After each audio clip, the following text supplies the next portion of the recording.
You know that feeling you get when you walk into a really old, really dusty used bookstore? Oh, yeah. I know exactly what you're talking about. You walk in and you see just floor-to-ceiling shelves packed with spines.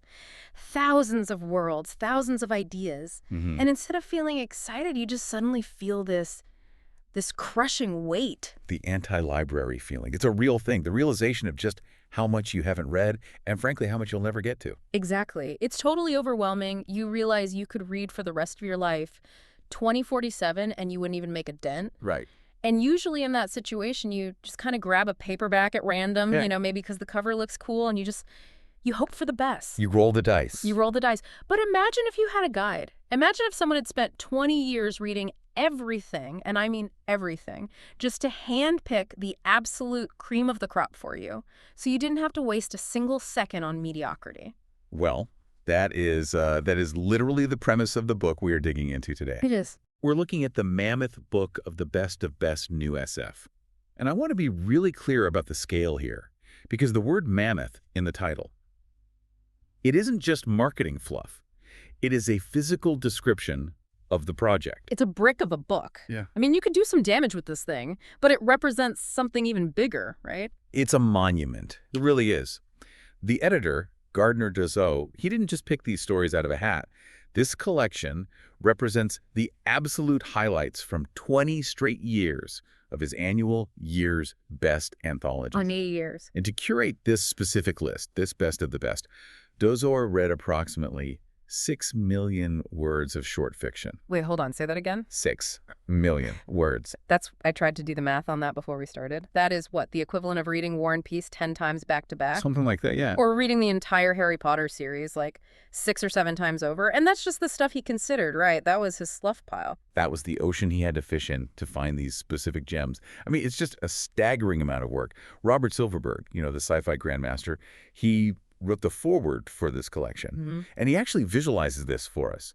He points out that the annual anthologies this book is drawn from, if you line them up, they take up about 3.5 feet of shelf space. 3.5 feet of just short stories? That's insane. It is. But Silverberg argues, and I think he is absolutely right, that those 3.5 feet, they are the definitive historical record of modern science fiction. If you want to know how humanity viewed the future, the unknown, our own potential during the 80s, the 90s, the early 2000s, it is all right there. So our job today isn't just to recap some cool plot lines. No, not at all. We are cracking open an encyclopedia of human imagination to see how we grapple with the absolute limits of our existence. That's a great way to put it. And we have a specific mission for this deep dive. We obviously can't cover the whole book. We'd be here for a month, and I don't have that much coffee. Not even close. Yeah.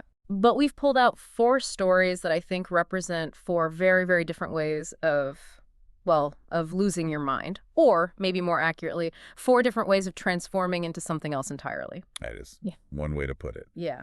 But you are spot on. It's all about transformation. Well, just look at the lineup. We've got a story about biological goo that eats the world from the inside out. We have a war story that's just fueled by combat drugs and actual black magic in Central America. Then there's a guy who trades 20 years of his life, his actual lived life, to aliens for a single date. Which is just a wild concept. And to top it all off, we have a scientist who's trying to find God by basically starving her cloned brother in a sensory deprivation tank. Yeah. When you lay it all out like that, it sounds like a horror anthology.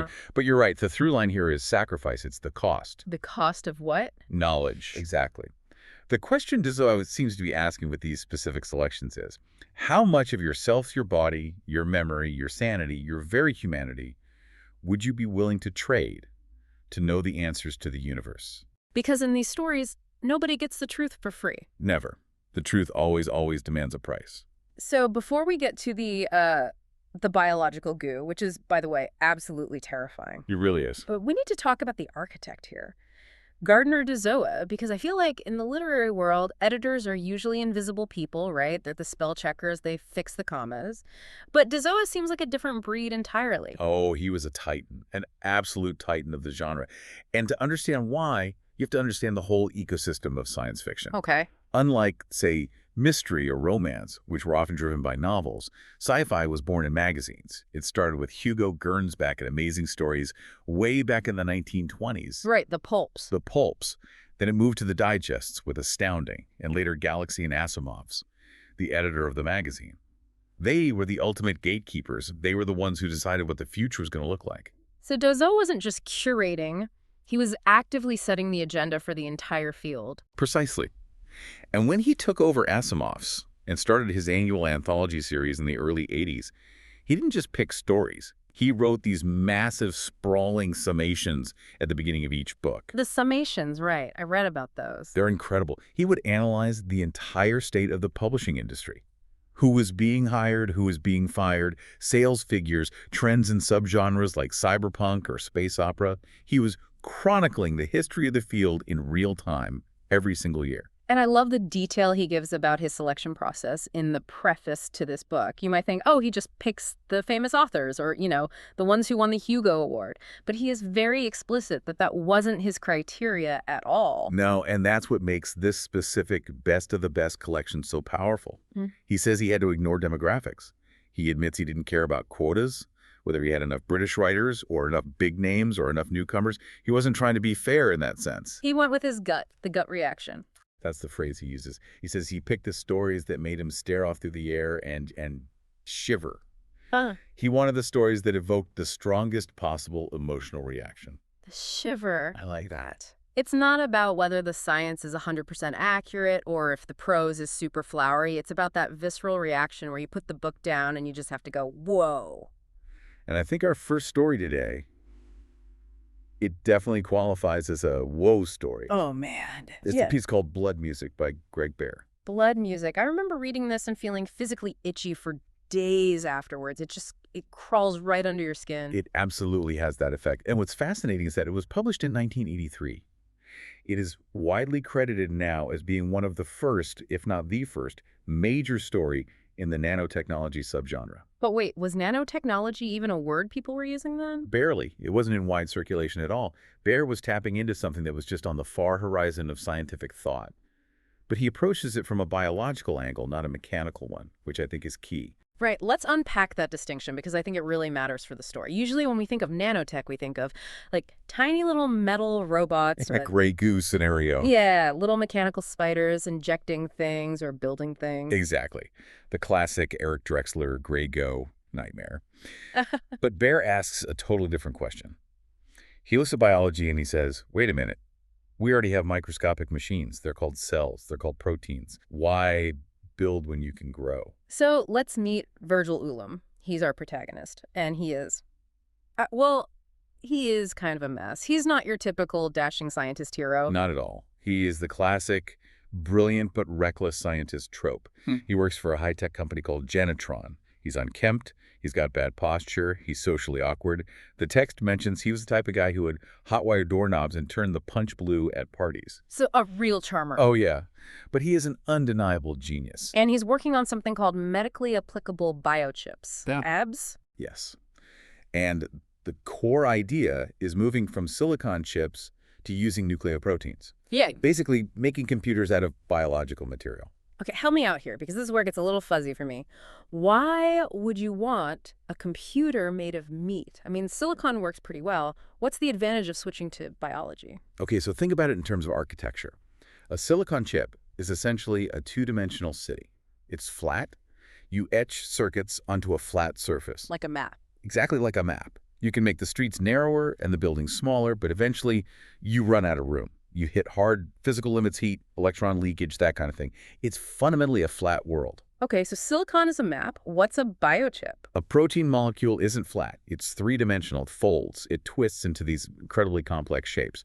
You can store information in the shape of the molecule itself, not just on its surface. So instead of a flat map, you have a skyscraper. You have a whole cathedral. The density of information you can pack into a single cell is exponentially higher than what you can ever hope to put on a silicon wafer. It's a whole new paradigm. So Virgil isn't just building a better calculator, he's unlocking an entirely new dimension of processing power. Exactly. And Virgil, being Virgil, takes it a step further. He's not just making them, he creates intelligent clusters of cells.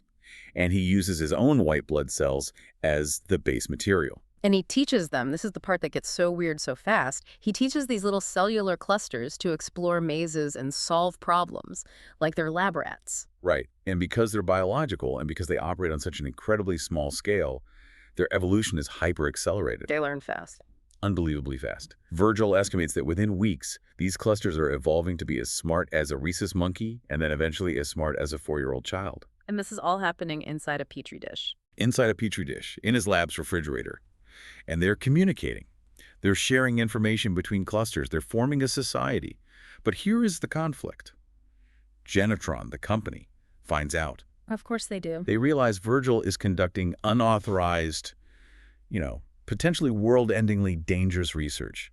And they order him to destroy the cultures. Which is standard corporate protocol, right? Right. You don't let the rogue employee keep the super intelligent slime in the break room fridge. Precisely.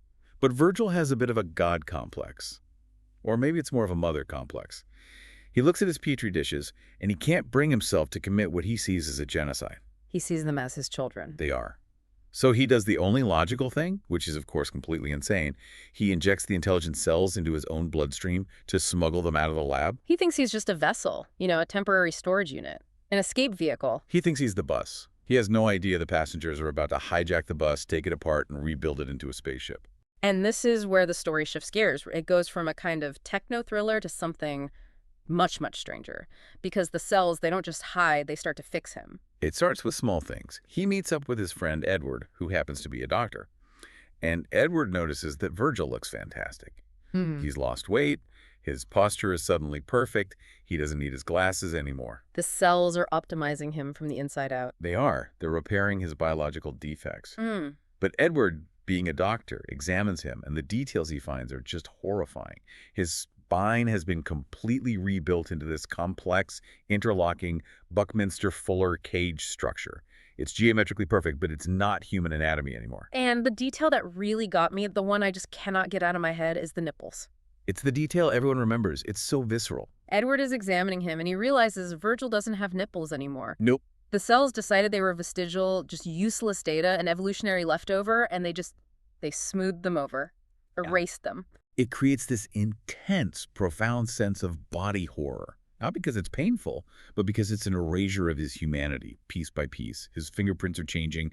He's losing hair. He's becoming less human. And Virgil describes hearing this music in the blood. It's the sound of the cells communicating, singing to each other, working. He has this dawning horror, and at the same time, this strange euphoria. He realizes that to them, he is the universe. He is mother. He's mother. Yeah. He is an entire galaxy they're exploring and methodically engineering. But the cells don't realize that the galaxy, that Virgil is a sentient being himself. They just see him as geography, as raw material. Initially, yes. They're colonizing him without any awareness of the consciousness that inhabits the colony. And Virgil is just oscillating between abject terror and this strange God-complex euphoria. He feels connected to them. But Edward, his friend, he sees the immediate catastrophic danger. Edward realizes that if Virgil walks out that door, if he shakes hands with someone or sneezes on the subway, this infection spreads. And it's the end of the human race as we know it. This leads to the climax, which is one of the most vivid and disturbing scenes in the whole collection. Virgil is in the bathtub. He's realized the cells are starting to come out of his skin. The bathwater is turning pink. He's letting them out into the world. And Edward has to make a choice, a brutal, unthinkable choice. He electrocutes Virgil, he grabs a sun lamp and throws it into the bathtub. It's so gruesome. The text describes Virgil screaming and thrashing as he's boiled and electrocuted. And then, as if that's not enough, Edward starts pouring bleach and ammonia into the water. It's a genocide. He is consciously killing trillions of intelligent beings to try and save the macro world. But the tragedy, or the twist, I guess, depending on how you look at it, is that it is far, far too late. It didn't work. Not even close. No. Edward goes home to his wife, Gail. And over the next few hours, they both start getting sick. They feel the change. They realize they've been infected. The cells survived. The description of their final transformation is haunting. They don't die, not exactly. They change. They lose their individuality. They melt into this new collective consciousness. The story ends with them transforming into something that looks like, quote, large, flat, and filamented cells draped across their apartment. They are literally becoming part of the new world's architecture. And the scope just zooms out from there. The infection spreads to the building, then the city, then the entire planet. But the story doesn't frame this as a disaster, which is the craziest part. That is what is so fascinating here. Greg Bear completely flips the script. The narrator, Edward, as his consciousness is fading and merging into the collective, he reflects that this isn't death, it's evolution. And this is where we have to talk about the Fermi paradox. Right, the where is everybody problem. If the universe is infinite and ancient, why isn't the sky just buzzing with alien ships? Exactly. Usually we assume the Great Filter is something that kills civilizations, nuclear war, climate change, a big asteroid. But Bear suggests a completely different answer. He suggests that once a civilization gets smart enough, it doesn't expand outward into space. It expands inward. The line at the end just captures this perfectly. Travelers never came through space to visit the Earth. They had no need. They had found universes in grains of sand. Just think about the implication of that for a second. If you can encode an entire universe of information and experience into a single cell, and you can live in a state of constant, instantaneous, blissful connection with trillions of other minds, why would you ever bother building a clumsy metal tin can to fly to Mars? Mars is boring. Mars is terminally boring compared to the infinite digital landscape you can build inside your own thumb. So humanity ends. But intelligence doesn't. We fold in on ourselves. We become the music. It implies that the ultimate destiny of intelligence isn't Star Trek. Huh? It isn't a galactic empire. It is a microscopic, super dense, hyper-connected collective. We sacrifice our individual bodies and our egos to become something vastly more complex and arguably more beautiful. That is. It It really challenges the whole Western idea of the individual being the absolute peak of creation. absolutely does. It says the individual is just a stepping stone, Yeah. a caterpillar stage. Wow. Okay, so that's one vision of the future. Internal biological rapture. You lose your body to become a galaxy. Now, let's pivot to something much, much grittier. A massive tonal shift. Huge one. Let's talk about Salvador by Lucia Shepard, because if blood music is sterile and scientific and clean, this story is all sweat and dirt and bad drugs. We're moving from the sterile lab in California to the oppressive humidity of a near-future Central America. And you have to remember the context this was written in.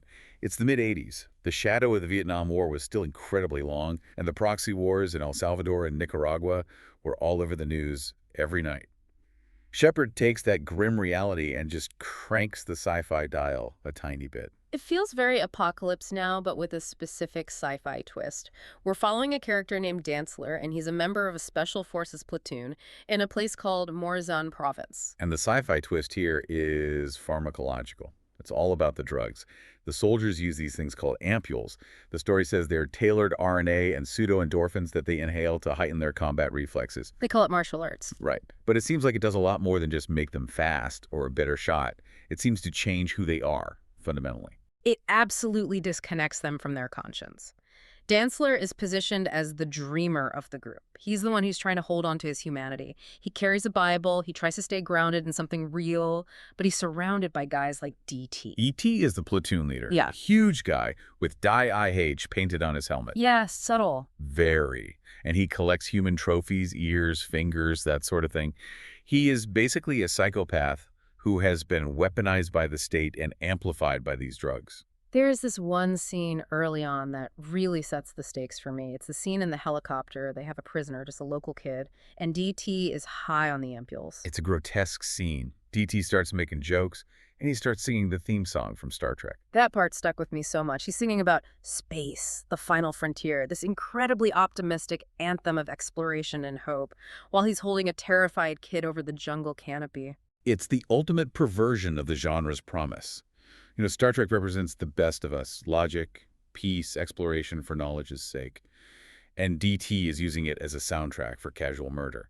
The text says the kid even smiles for a second, thinking maybe they're just playing a game, and then DT just pushes him out of the helicopter. While referencing Star Trek, it's chilling. Yes.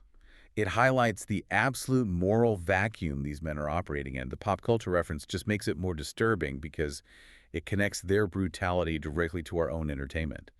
And it haunts Dantzler. He starts having this recurring dream of the kid falling through a golden fog. And that golden fog becomes very, very important because the platoon is sent on a mission into a place called the Cloud Forest. But the locals call it Ayahuamaco. And this is where the story completely blurs the line between drug-induced psychosis and actual literal magic. They enter this zone, and the vegetation starts to look like fancifully engraved letters. The mist around them turns to solid gold. Dantzler sees it as a magical kingdom. He stops seeing the danger. He just sees this incredible beauty. And the question is this just the drugs, or is this place actually magical? Shepard never gives us a definitive answer, and I don't think it matters. Whether it's a shared hallucination or a genuine supernatural event, the effect on Dantzler is the same. He feels like he's being judged. He hears a voice, the voice of a village magician, a Sukiya, and it's telling him, "You are killing my son." It's the judgment for the kid in the helicopter. It is. The jungle itself is judging them, and the platoon just gets wiped out in this fog. They're just dropping one by one. But Dantzler survives, and the way he survives is really, really disturbing. He meets a spirit, right, or what he thinks is a spirit, a girl in the mist. Yeah, a girl appears. She asks him if people in Boston know about the war. It's this surreal, jarring moment of political commentary right in the middle of a supernatural fever dream. But Dantzler starts to realize the rules of this magical place. Yeah.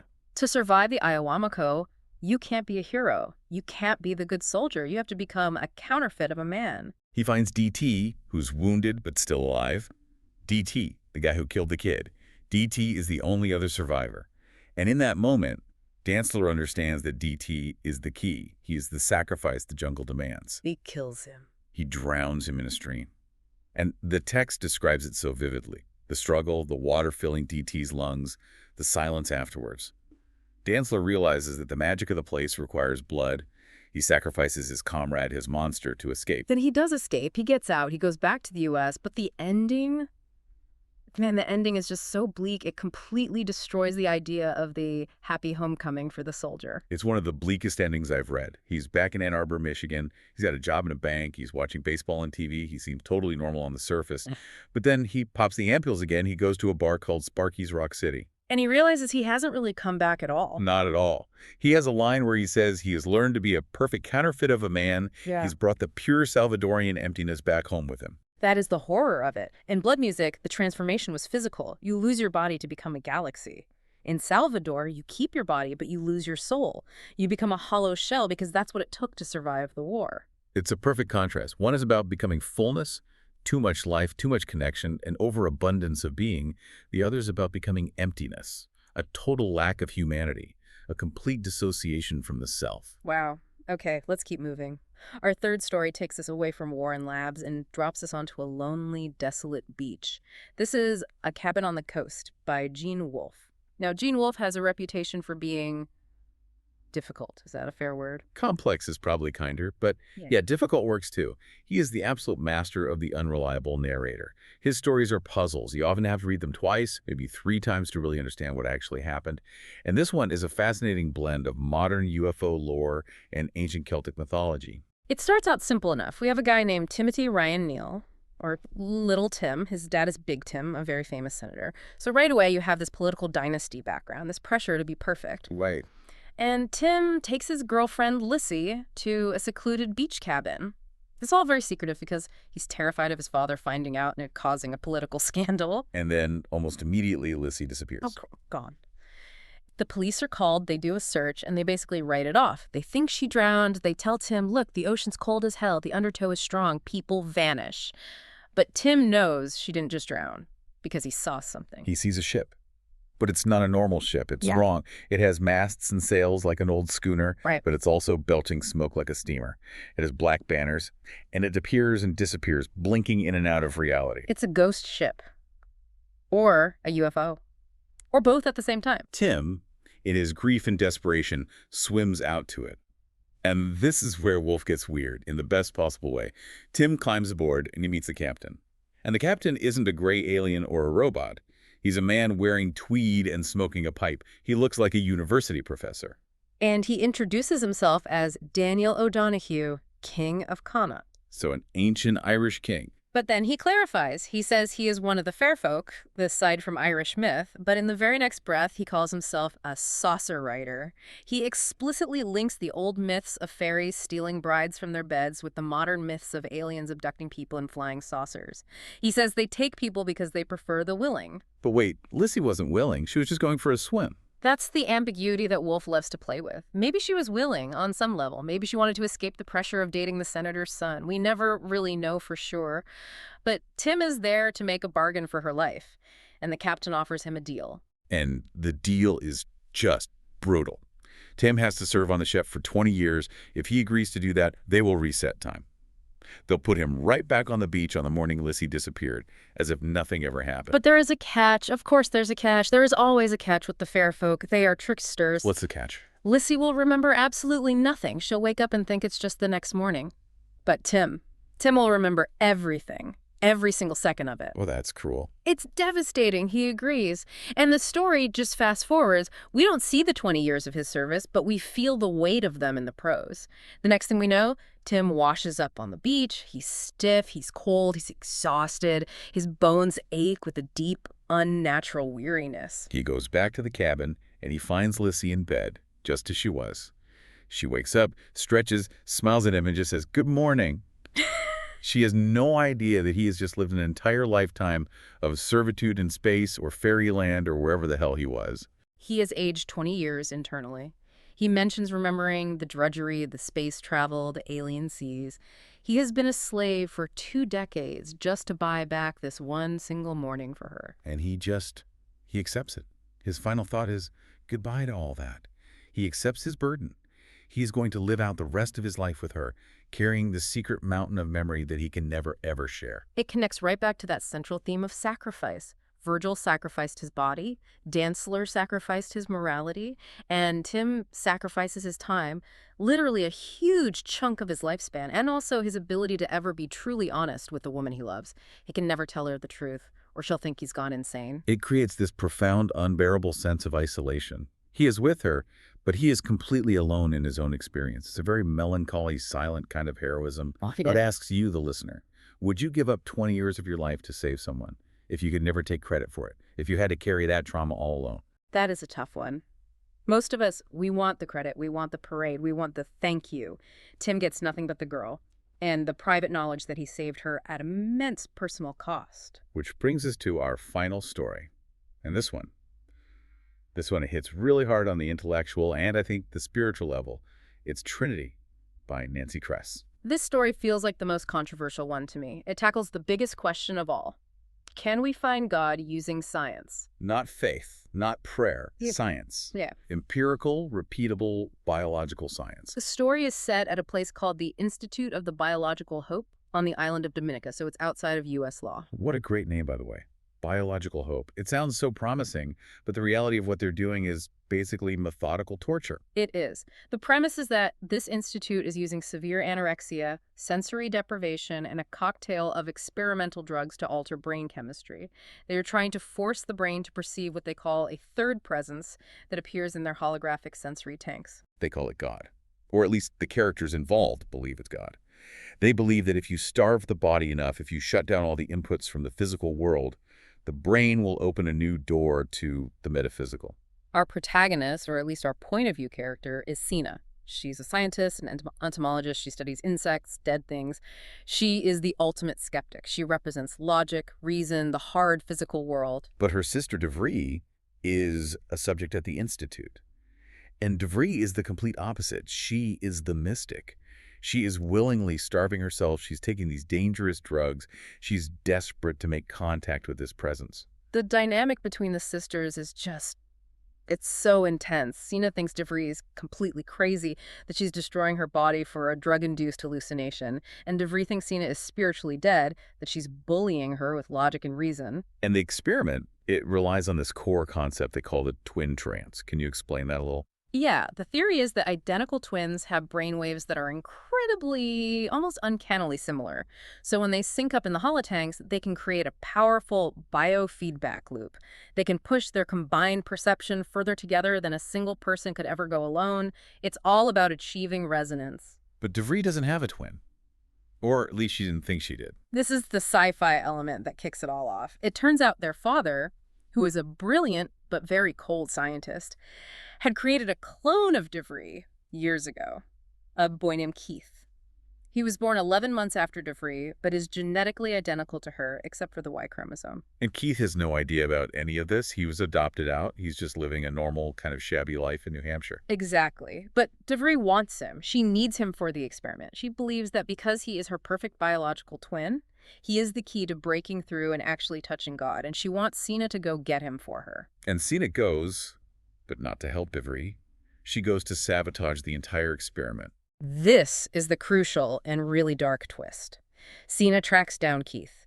She tells him the truth that he's a clone, a discardable cell. She completely rocks his entire world. But then she does something incredibly cruel and manipulative. She seduces him. Yeah, that part. That really messed me up.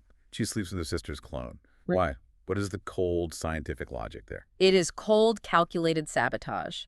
The Institute's data suggests that the twin trance requires a certain kind of purity or resonance, a kind of pre-sexual childlike connection. So Sina believes that if she introduces a major sexual complication, if she creates this incestuous, confused, traumatic sexual dynamic in Keith, it will block the trance. It will make him useless to DeVry. She's trying to save DeVry's life by ruining the experiment. She thinks if Keith is psychologically and emotionally tainted, the experiment will fail, and DeVry will have to give up and finally eat a sandwich. Exactly. She is trying to force her sister back to reality using biology and psychology as weapons. But it backfires. Spectacularly. DeVry is literally dying from the regimen. She's at the absolute end of her rope. She basically calls Sina's bluff. She tells her, I know what you did. I know you messed with Keith's head, but I am going to keep going into that tank alone until I die unless you fix him. She puts the responsibility for her life right back on Sina. 100%. So Sina has to go back to Keith. She has to try and undo the profound psychological damage she caused. She has to convince this traumatized, confused young man to go to the Institute and hook his brain up to a starving mystic to save her life. And the heartbreaking part is that Keith goes. He agrees, but not just for DeVry. He goes because he realizes he has the same hunger that DeVry has. He wants to know. He wants to find the meaning of his existence. He realizes that Sina's world, the world of bugs and sex and cold logic, it just isn't enough for him. The ending of this story is so chilling. Sina gets a note from Keith after he enters the tank for the first time. It's scrawled, messy, clearly written while he's under the influence of the drugs. All it says is, I have to know, all the confusion is gone, Mother. He calls Sina Mother. That gave me chills. Why does he call her Mother? I think it's the ultimate rejection of Sina's entire worldview. By calling her mother, he is infantilizing himself, yes, but he is also acknowledging that she gave birth to this new version of him by bringing him to the Institute. But that phrase, all the confusion is gone, that implies that he's crossed the threshold. He has left the rational, confusing, messy world behind for good. He chose the confusion is gone state of the mystic over the messy reality of the scientist. And the implication is that they might actually succeed. They might actually find this third presence. But the cost is their sanity, their health, and their individuality. They have to completely destroy themselves to find God. Which connects perfectly back to Blood Music, doesn't it? In Blood Music, the characters dissolve into a biological collective to find a new state of being. In Trinity, they dissolve their egos through starvation and drugs to find a spiritual collective. It's the same fundamental journey, just taking different vehicles to get there. One is hardware, the other is software. So we've looked at 4 stories: Blood Music, Salvador, A Cabin on the Coast, and Trinity. What's the big picture here? If we zoom out, what's the synthesis? I think the synthesis lies in the concept of the threshold. In every single one of these stories, the main characters approach a threshold where human existence, as we currently know it, it just stops, and something else begins. Right. Virgil, in Blood Music, crosses the biological threshold. He stops being a single organism and becomes an ecosystem, a colony. Diemsler in Salvador crosses the moral threshold. He enters a zone where conventional morality is suspended, and she discovers he can't come back from it. He leaves his humanity in the jungle. Tim, in A Cabin on the Coast, crosses the temporal threshold. He literally steps out of our timeline for 20 years. He gives up his life for love, but it isolates him from that love forever. And DeVry and Keith, in Trinity, they cross the spiritual or perceptual threshold. They use the tools of science to break down the doors of perception, and they leave the rational world behind entirely. It seems like Dozois, by picking these specific stories for his best of the best, was highlighting a particular flavor of science fiction. It isn't really about spaceships and lasers and aliens. It is about the fundamental malleability of the human condition itself. Exactly. These aren't stories about humanity conquering the galaxy. They're stories about being conquered by the universe. They're stories about how fragile and temporary this thing we call being human actually is. You can edit it with biochips, you can burn it away with combat drugs, you can trade it away to the fair folk, or you can meticulously starve it out of yourself in the laboratory. And in every single case, the characters seem to say, on some level, it was worth it. Or, at the very least, it was inevitable. That's the scary part, isn't it? Virgil accepts his transformation. Dantzler accepts his new hollowness. Tim accepts his lonely burden. And Keith literally runs toward the experiment that will erase him. They all, in their own way, embrace the transformation. It makes you wonder about that shiver that Dozois talked about. Maybe the shiver he was looking for comes from recognizing that impulse in ourselves, that deep primal desire to peek behind the curtain, even if we know looking will burn our eyes out. We are curious creatures. Yeah. We might be the only species that will knowingly and willingly walk into the fire just to see what the flames look like from the inside. We have to know what's on the other side of the wall, even if climbing that wall is the last thing we ever do. So as we wrap up this deep dive into the best of the best, I want to leave you, our listener, with a final thought. We talked a lot about blood music and Trinity specifically. Both involve a fundamental, irreversible change in what you are. One biological, one spiritual, but both total. Right. So here's the question for you listening at home. If I put a pill on the table in front of you, or maybe a syringe like the one Virgil used, and I guaranteed you 100% that if you took it, you would understand the absolute meaning of the universe. You would know the truth with a capital T. The whole thing. The answer to everything. Everything. But the catch is, you would cease to be you. You wouldn't be an individual anymore. You would merge into a collective or a spirit or a song or a memory. But you, as you know yourself right now, would be gone forever. Would you take it? That's the ultimate gamble, isn't it? The death of the ego for the birth of knowledge. It is, and I think these stories and the fact that Dozois chose them suggest that a lot more of us would say yes than we'd like to admit. I think you might be right about that. We have barely scratched the surface of what's in this book. 6 million words boiling down to this one incredible collection. If any of these stories sounded interesting to you, go find the book. It is a history lesson and a total mind bender all in one. Absolutely. It is essential reading for anyone interested in where the genre has been and where it might be going. Thanks for diving deep with us today. We will see you next time. Stay curious.